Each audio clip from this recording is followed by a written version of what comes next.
Okay guys, so I'm a little bit further in the canyon now. As you can see, it's starting to get a lot prettier. And there's definitely a lot less people. It's hard to see when it's really washed out like that. But you can see I'm about knee height and oh, the balls! The balls are gold! Oh my god!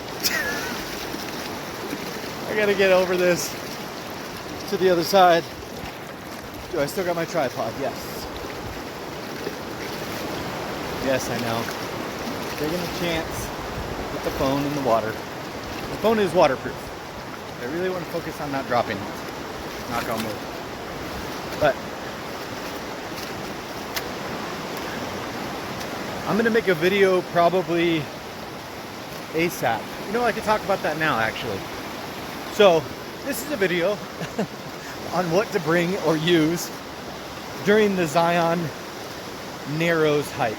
Okay, so there's two options that you can do. You can do one from the top in, which is like more of a hiking trail. You see that? More of a hiking trail. And if it was cloudy, it would be a lot better view. But it's really pretty right now. The camping version is going to be from the top in. You got to make sure it's open though, because if it's not open, you're going to waste your time and money. It's 16 miles from top to bottom, 16.6 I believe. And you can hike in and you can camp about a quarter of the way in. You cannot camp the other route at the bottom, which is the way I came, and the top is not open currently. A couple things that you might want to take into consideration as far as stuff that you want to bring. First thing, closed-toed shoes. Okay, of course hiking boots, waterproof boots, waders. Waders are the things they're wearing. They're like waist height, you know, that fishing gear or whatever that comes all the way up, keeps you warm. It is summertime and the water is definitely like ice bath temperature. It's not horrible, but it's definitely like 30 degrees. So it's not 50 like they said. It could be, but I don't feel that it is. I feel it's much colder. Like I said before, closed-toed shoes are going to be extremely important. Okay. So, at the end of this video, I'll try to put some pictures and video. I'm in a really pretty part of the canyon right now. I don't know if you can see it.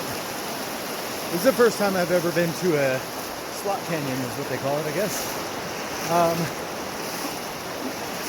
It's really kind of mesmerizing seeing everything and how all the water has cut its way down here. If you see all those ridges, it's really neat. Obviously, once we get up to the sun, it's hard to see. But, so number one, closed-toed shoes. Number two, a walking stick. Walking stick about mid-deltoid height. If you can get a little wrap around it. By the way, I have an interesting idea for walking sticks. So, the other things that I would do is a shuttle. A shuttle from the bottom is going to be a hell of a lot easier. The reason being, because if you don't get a shuttle, the problem is it could be up to a 7-mile walk from the visitor center all the way up. Now, you might not think that's that bad, right? Add 7 miles again to walk back. And then an additional 8.6 for the hike at minimum. 14 plus 8.6, 14 plus 9, 23 miles. You're not going to do that in a day. You're never actually probably going to even get close to where you're wanting to be. Okay, so I'm going to stop in this little cove and try to finish out this video just a little bit. A couple more things that I wanted to let you know that you should do is stop by the place that I rented this from. They're actually, it's $9 for these, but you can get the package deal. It's 27 bucks. You get waterproof hiking boots, the waterproof sock sleeves, like neoprene sleeves that help you with the cold, and the walking stick. So those three items for 27 bucks. Now that's completely up to you. It's going to be a hell of a lot more to buy your own hiking boots alone. So if you don't think you're going to use them a lot, I would suggest probably not doing it. In addition to that, I'm going to link, I don't remember the name of the store, but where I got this stuff, and also where I booked my shuttle. It was 40 bucks round trip, So you figure like 60 bucks or something like that. So to recap, obviously probably hiking boots or closed-toed shoes. I would say waders if you're sensitive to the cold. In addition to that, make sure you have lots of food, lots of water, especially if you have little ones, because prepare for like a 6-hour journey if you're going all the way up to where the canyon splits off to, they have the floating rock, and then they have like a little canyon, which I'm in now, a little smaller one, that's more of like a scramble. And I will say, if you're with small kids, you probably won't get past the first 50 feet, because maybe you will if you hand them up, but I struggled to get up the first little part by myself. And it looks like everybody that came this way is a little bit bigger of a person. In addition to that, I will put in the link in the description below, some links for some nice hiking boots, neoprene socks, as well as, just different things like water containers, just anything that I can think of that will help you on your journey. But also, more importantly, to the place that I got all my stuff, like the rental stuff, because they were super amazing, super friendly, and they have shuttles. Also, it's to get into the park, normally if there's not like a pandemic or anything like that, it's going to be like 35 bucks. So I think that's per car load. But again, I will link in the description below the website to get all the information, because obviously this is like a flash flood area. So you want to make sure there's not any crazy current weather conditions that stop you from being able to do, your adventure. So trying to think of anything else that I can think that I would stock up on food, actually in the town. There's a town, what is the town called? Oh my gosh. Anyway, at the actual location, there's a couple markets and a grocery store and stuff like that, but they're not cheap. So if you can stock up on supplies before you get down here, obviously if there's anything like that you need before you head out, like sunscreen and stuff like that, I would definitely pick that up. Look at that, it's really pretty.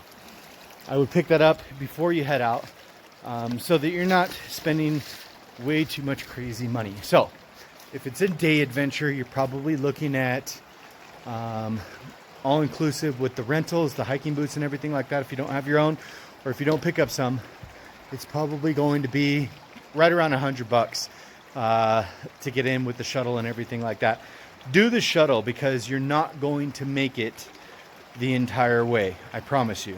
I have done some like 9-10 mile hikes throughout a day, and you're talking 10, 11, 12 hours. And remember, this is 9 miles at like half a mile an hour. Like, it's very, very slow hiking, and it's painful. You're stabbing your feet into rocks and stuff like that.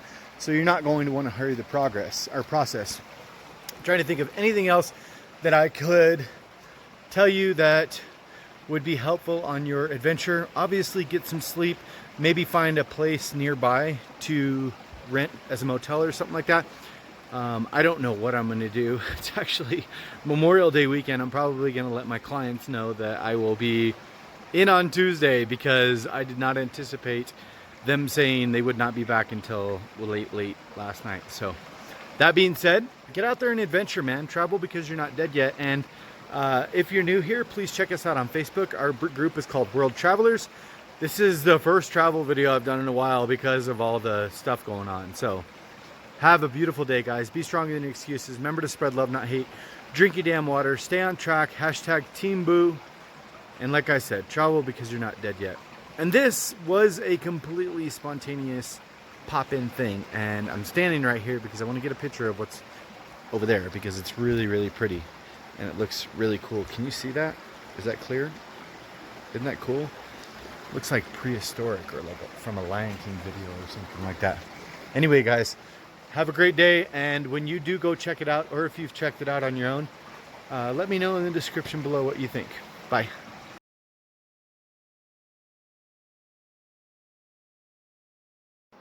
Look at all you guys. Look at you little suckers. You're everywhere. Hi there. Holy shit, another one.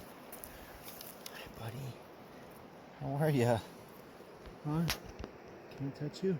Holy shit, he's letting me touch him. Holy shit, I touched the squirrel. Touch the freaking squirrel. Come here, come here. Come here. What? Oh my gosh. Why'd you scream at me? You scared the shit out of me, man. He's screaming, man.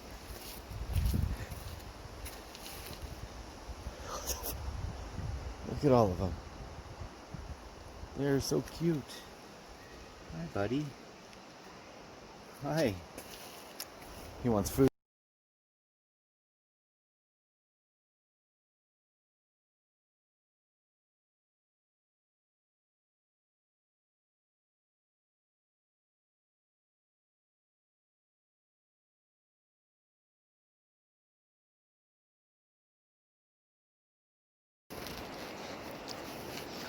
You know I got something for you here. Come on. Oh shit. Got it? Alright, man. Can't feed the animals.